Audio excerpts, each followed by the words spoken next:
అనేది మనం ఎన్ని సామెతలు కూడా చూస్తుంటాము, దురాశ దుఃఖానికి చేటని. కాబట్టి ఈ దురాశ అనేది అది సాతాను లక్షణముగా, సాతాను నుంచి వచ్చిందిగా మనం ఇక్కడ గుర్తించగలం అన్నమాట, దురాశ అనేది. కనుక దురాశ అనే లక్షణము మనలో వస్తుంది అనంటే మనం జాగ్రత్త పడవలసిన అవసరం ఉంది. అంటే సాతాను యొక్క కుయుక్తి, మరి సాతాను చేత మనము నడిపింపబడుతున్నాము.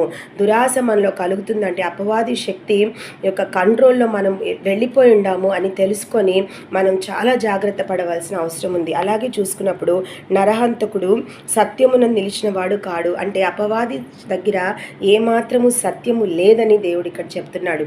దేవుడైతే సత్యవంతుడు, కానీ అపవాది అసత్యమే మాట్లాడుతుంది.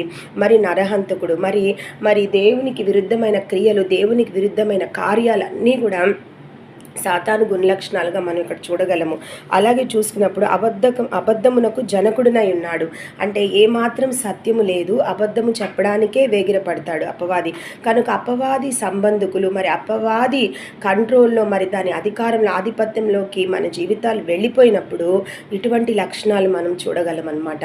దురాశ, మరి అసూయ, కలహము, మరి అబద్ధం ఆడడము, మరి నరహంతకులుగా మారిపోవడము, మరి మనుషుల మనోభావాలను దెబ్బతీయడము, అసూయ కలిగి ఉండము, ఎప్పుడు పెదవులు కలహముకే రేపడము, ఒకరు కిడు చేయడానికి ప్రయత్నించడము, ఇటువంటివి మనం చూసినప్పుడు ఏంటంటే ఆ వ్యక్తి మరి ఆ సాతాను అపవాది శక్తుల బంధకాల్లోకి వెళ్ళిపోయినట్టే మనం గ్రహించగలము.